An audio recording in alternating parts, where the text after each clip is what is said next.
generations. And now, the power of two restores the one. We got a bidet.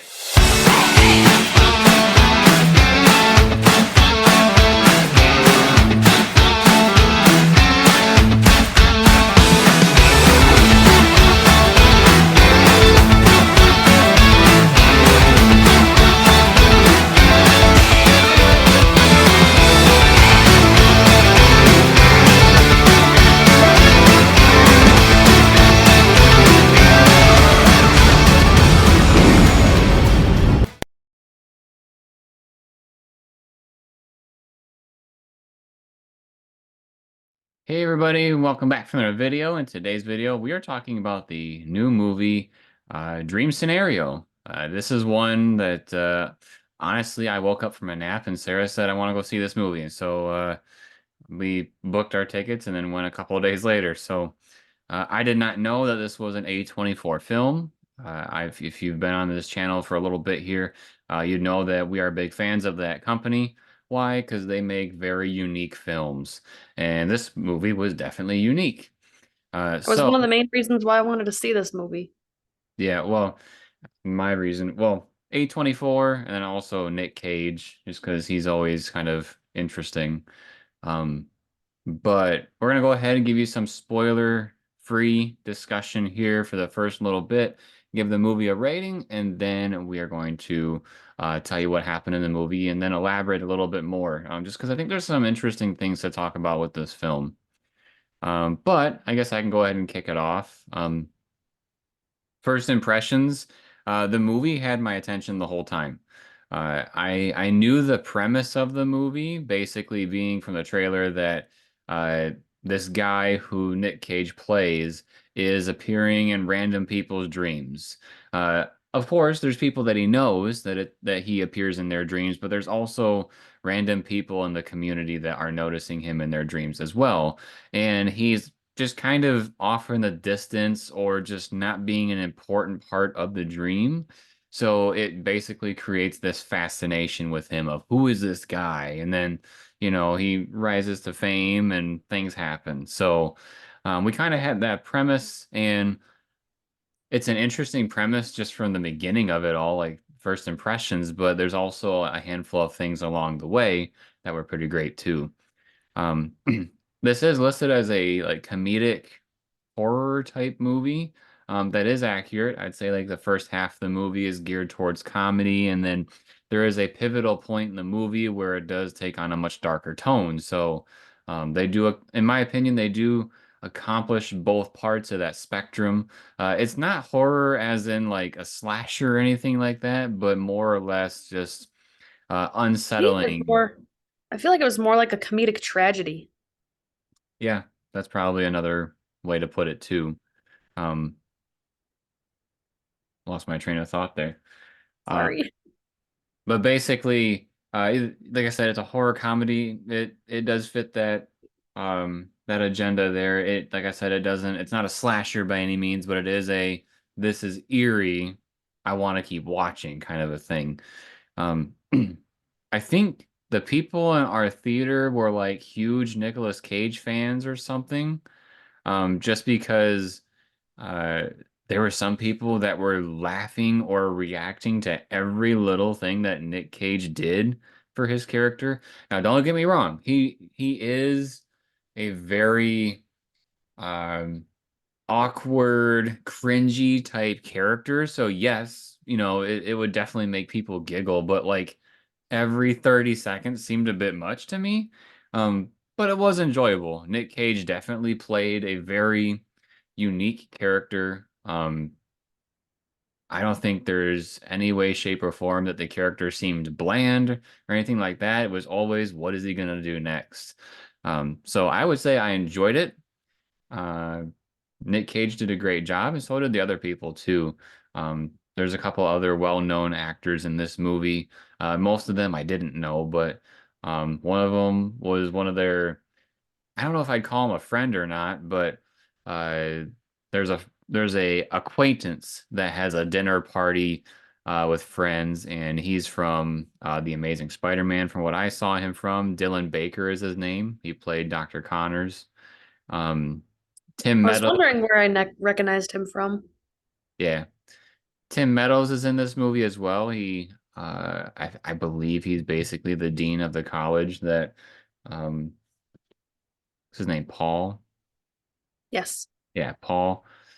Uh, he's the dean of the college where he works, and then there's also, um, just confirming that I'm saying his name right. Is he not on this list? Michael Cera. I don't see him on the top Oh, yep. list. I think that's how you pronounce it. I think He's so. he's known for Superbad, if you've seen that movie. He's also in this film for a little bit, not too much. But yeah, that's kind of my opinion. Sarah, what did you? They're all pretty minor characters except for Nick Cage. Yeah, well, he is the main character. So what'd you think? Overall I liked the movie. The A24 films, they're so out there. And this did not disappoint in terms of that. It was cringy, but like it's weird to say that like you can enjoy a cringy movie, but it's just I don't know. It was a strange, cringy but enjoyable film. It Good. was one of those where it was cringy funny, not like cringy gross. I don't know if that makes any sense. Yeah, But I want to throw in here since you're mentioning that. Um, on our way home, I was saying to Sarah, like, this is kind of like the adult movie of Napoleon Dynamite, just because that movie also is, pretty cringy itself. But I would say Napoleon Dynamite definitely has a more uplifting tone to the film than this one did. yeah, there's a lot of very awkward mannerisms from the character, or like the cadence of his voice, or just um awkward stare downs that where there's a lot of tension in the scene and stuff. I would agree with you. I wasn't really bored. I feel like it kept my attention most of the time. Would I say that this movie's like fantastic and the best ever? No. Um, the dynamic between Paul, who's played by Nick Cage, and his wife, I feel like that was kind of cringy in a way that you wouldn't expect, like maybe an estranged relationship that wasn't really explored all that well. So I don't know, it seemed kind of off, but not in a way that was funny, just in a way that was like not sure why that relationship was like that to begin with. Yeah, we really didn't have a reason to believe that they had like a real fire between the two of them. Like, um, you know, like you said, kind of said, why did they get married? They really don't seem to have a good chemistry. I mean, clearly they've been together a while. I mean, they have two teenage girls. They So they did mention somewhere in the film that they'd been married for 15 years, that's right. Yep. but I mean those kinds of things. It's not like a movie ruiner or anything by any means. Are you cool if I just jump right into ratings? Yeah, you can go ahead and start. You give your rating. All right. I am going with a. Ooh, I'm having a hard time between a 7 and an 8. I think I'm gonna go a little higher. I think I'm gonna go with an 8. I I've been having a hard time lately with movies where the audience, like in the actual theater, is kind of almost ruining the movie by over exaggerating, like laughing during scenes that are mildly funny. And it's to the point where it's kind of annoying, to be perfectly honest. Some of So the stuff walking out of wasn't the even theater, some of the stuff wasn't even funny, and people are just laughing. It's like I seriously wondered if somebody had like a medical condition where it was like a breathing problem, but no, they just constantly kept laughing. It was like, what in the world? Like the Joker when when people are like, "What is wrong with you?" and then he slips them that card that says, "I have this. I have uncontrollable laughter." It's like, is that what's going on here? yeah, it's hard to think about just the film without all the distractions, because the distractions kind of tend to make me more annoyed. And so I'm trying to divert my annoyance of those distractions away from my rating. So I think I'm gonna go with an 8. Was it a perfect film? No. Did I really enjoy it? Yes. Would I watch it again just for the comedic, you know, we keep saying cringy, but that's kind of what it is. It's just comedic cringiness or really weird awkwardness. And I thought it was fun. Yeah, I would agree. I am a little bit lower on the scale than Sarah. I'm at a 7 out of 10. I think it's above average. I think it's an interesting watch. Based on the audience, I believe that, more or less people are going to enjoy it. But I think you have to understand also what you're getting into. Like, I think if the average viewer walked into this movie and was like, what is this movie about? They would see a very, very odd movie. So I feel like it's the people that are there, like us. We were there for A24 and Nick Cage.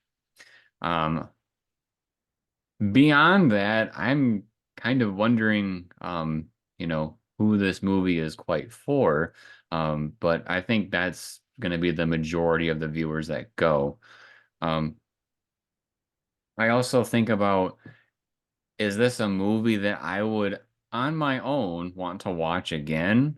And part of me thinks no, just because I don't really see a reason. I feel like I would only watch this if I had some friends um, that hadn't seen it yet, and I wanted to share it with them. But otherwise, I don't really see this being a movie I go back to.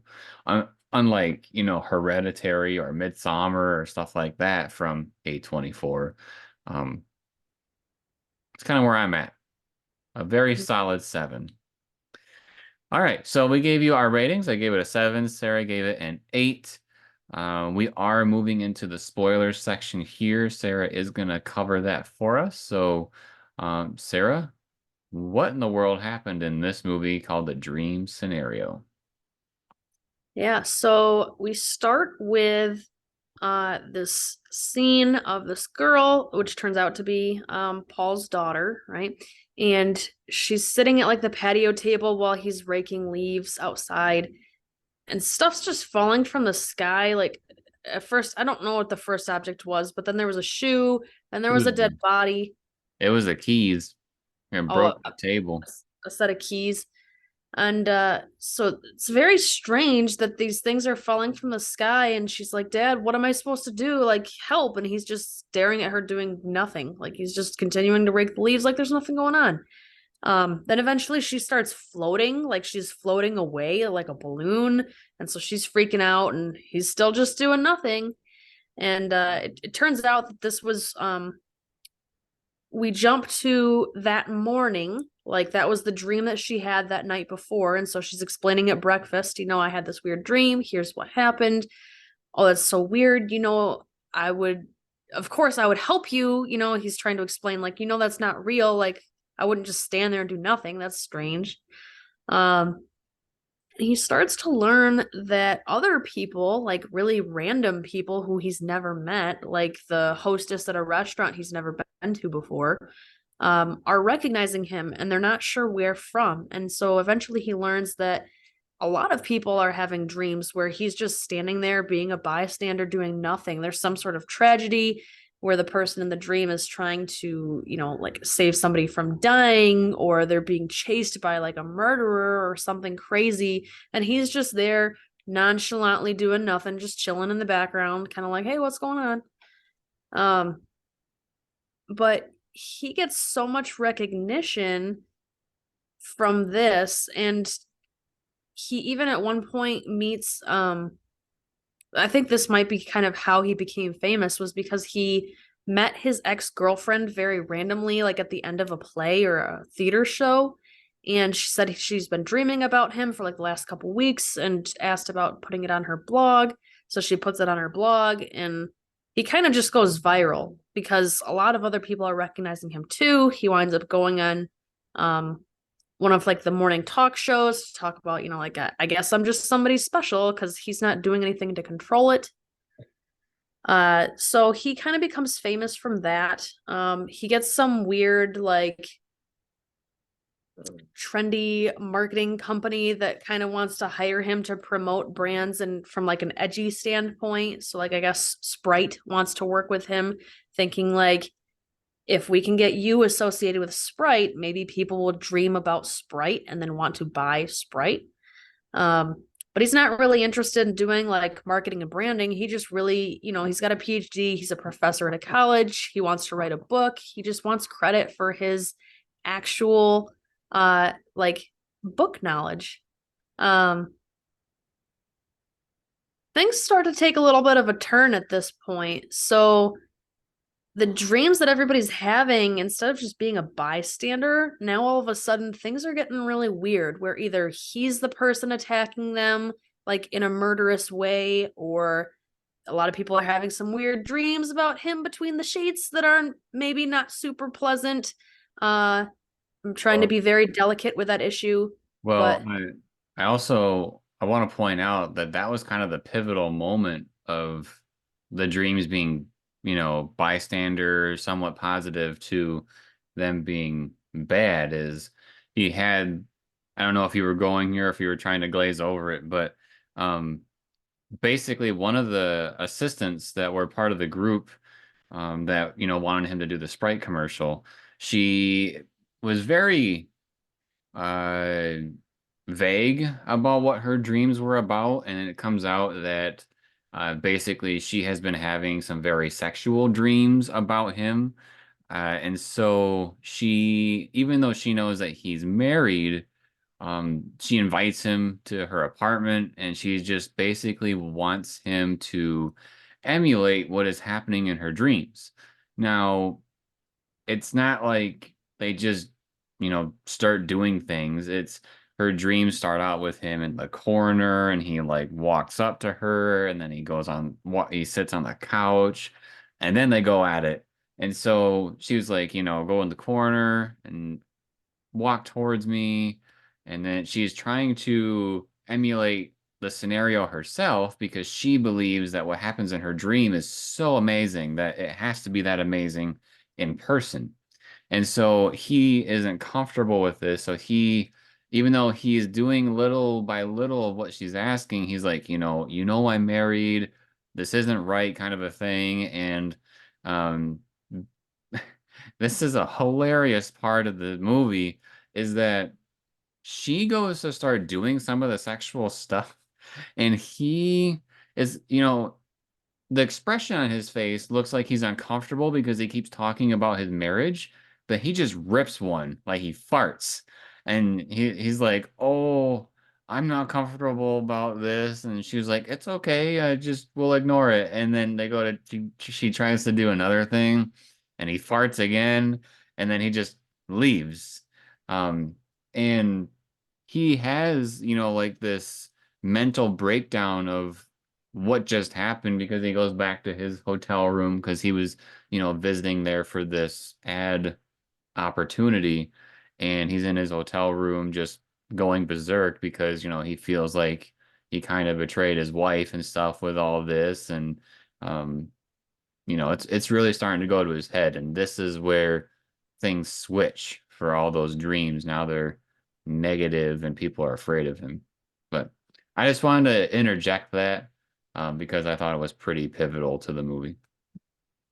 the farting scene was pretty hysterical. Yeah, the theater was just rolling from that. That was hilarious.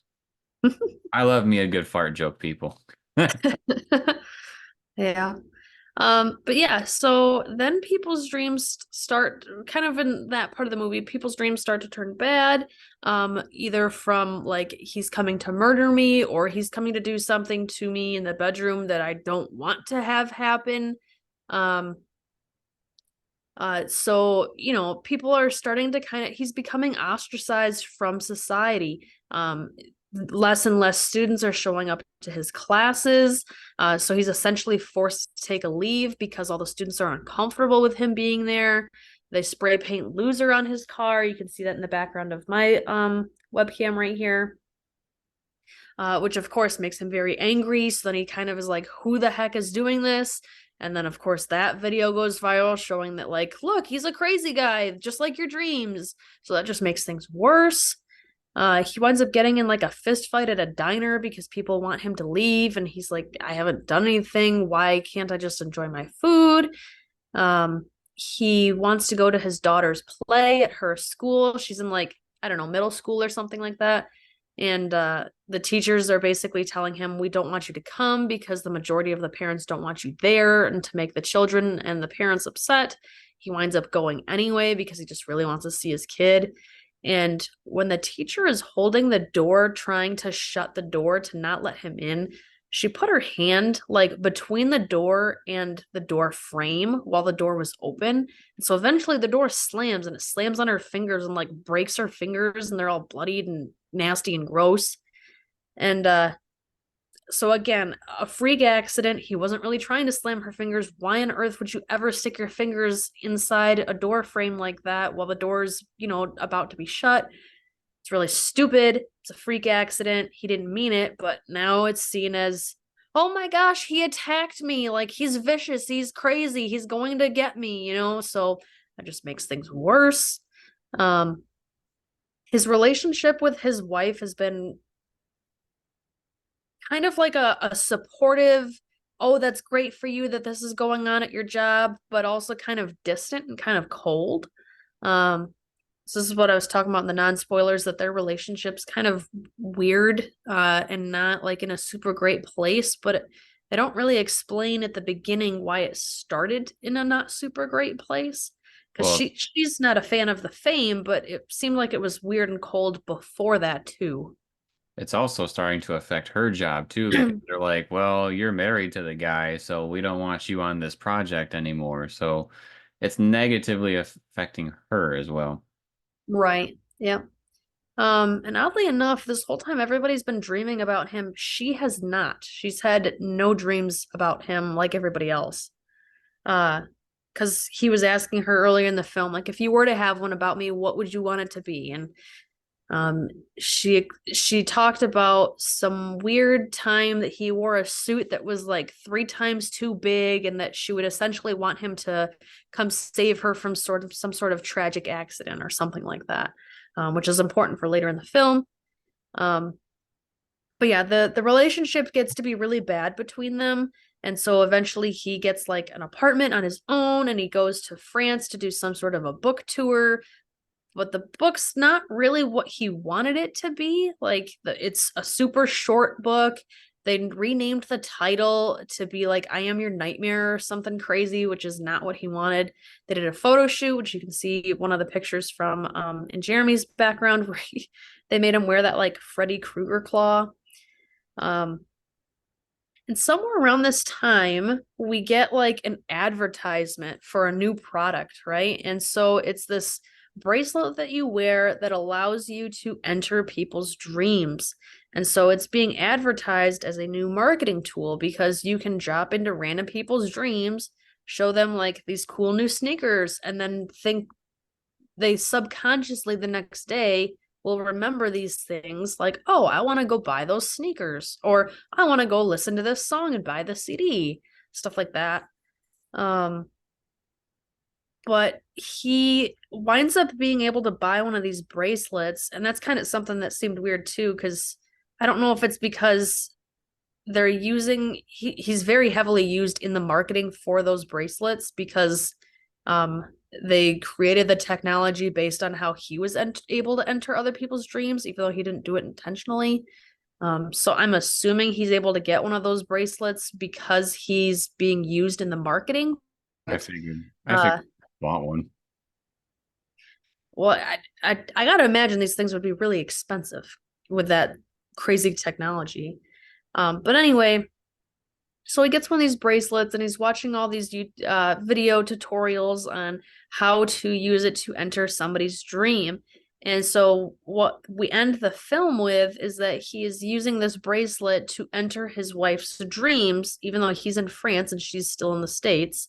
And he's able to relive that fantasy that she explained. So he comes in this ridiculously oversized suit.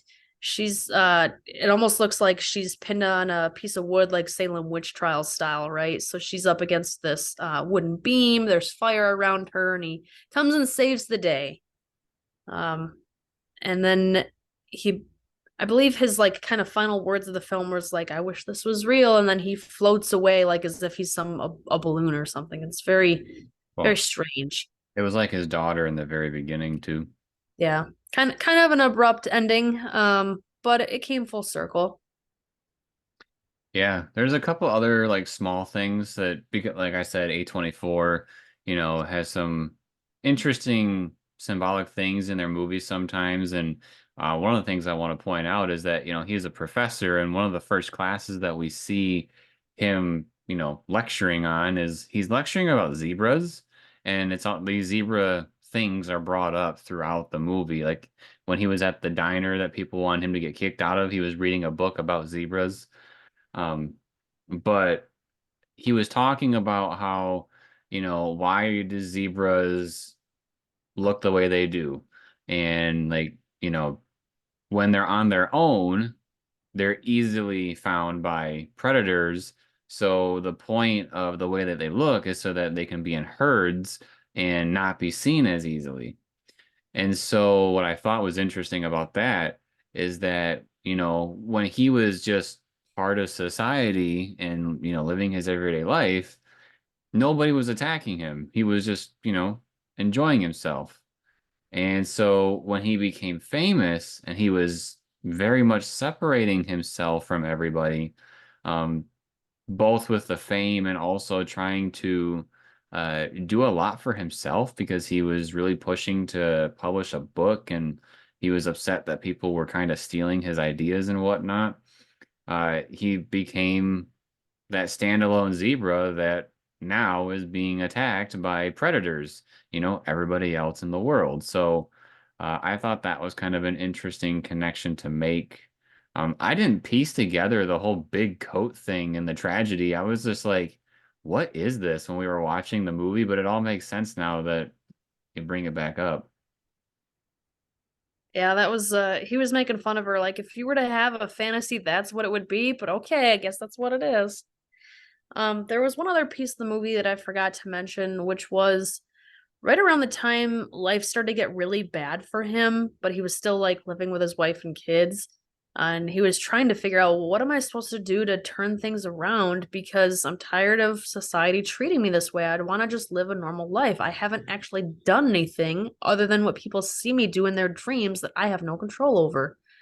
Um, and his wife suggests making a public statement or some sort of an apology or something. And so he does like a YouTube video of an apology where he's bawling his eyes out and basically trying to say I'm a victim too Well, because I don't want to be doing these things in your dreams and I have no control over it. Now everybody's being really mean to me and my life's really crappy.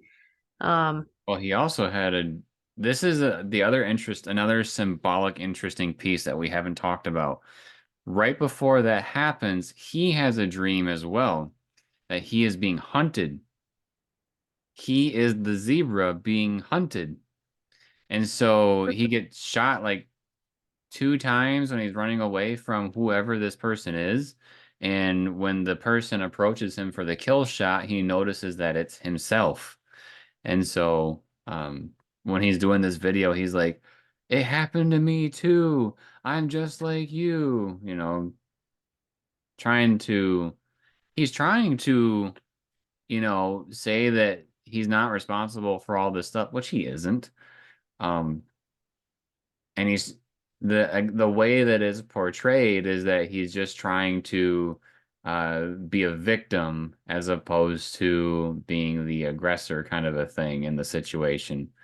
yeah. Which I felt bad for this dude the whole movie. Like he he seemed kind of like a I don't want to call him a nobody, but Well, I mean at one point they kind of made fun of him saying this guy looked like a nobody. oh well, what I'm trying to say is like, he doesn't try to stand out in the crowd. He's just kind of living his life, seems to be enjoying it. Um, but just this thing happens to him, and then he has zero control over it. And, people are promising him one thing, like with the book, and then it flips on him, and just everything in his life seemed to really spiral once he got that fame. Yeah. You couldn't win. No, it was a really tough and crappy spot to be in for him. Yeah. You know, I'm not saying it's gonna happen to me, of course, but you know, this dude's an instructor at a college. I am too, and I'm just thinking like, you know, if I was in that dude's shoes, how would I feel? And maybe that's why I connected a little bit more with him, aside from, you know, just the fact that, oh, I'm here to see Nick Cage, which a lot of people will be doing.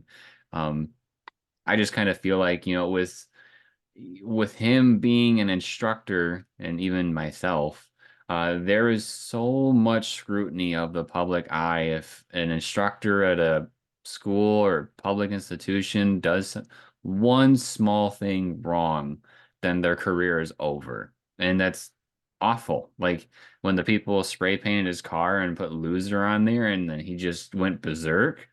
I felt like he was completely entitled to his feelings, and yet everybody just wanted him to uh, basically go home and rot.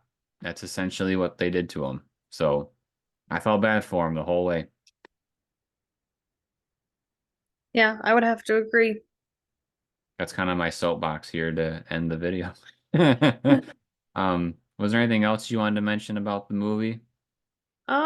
I feel like that about sums it up. You know, we talked a lot at the beginning about things being cringy, and so one of them was, you know, him farting during those scenes earlier. I think another one was probably the fingers being crushed for me, but there was some very awkward silences and pauses during conversations, or he's just a really awkward guy just in general. There's a lot Uh, of weird conversations. Like, yeah, there's a lot of times I was like, this doesn't seem like normal Hollywood dialogue. Like, this is weird, kind of a thing. So it's different. It's yeah. different. And again, that makes you hold in more, makes you want to, you know, see what happens. All right. Well, that was our discussion on Dream Scenario. Again, I gave it a 7. Sarah gave it an 8. I think if you are a fan of A24 or Nick Cage in general, it's definitely worth a watch. Um, yeah, if you like this video, make sure to subscribe to the channel and turn on notifications. That way you are notified when more movie discussions drop. Drops a like if you like the video and drops a comment letting us know if you saw this movie and what are your thoughts. And then, as always, everybody, thank you for watching. We'll see you next time.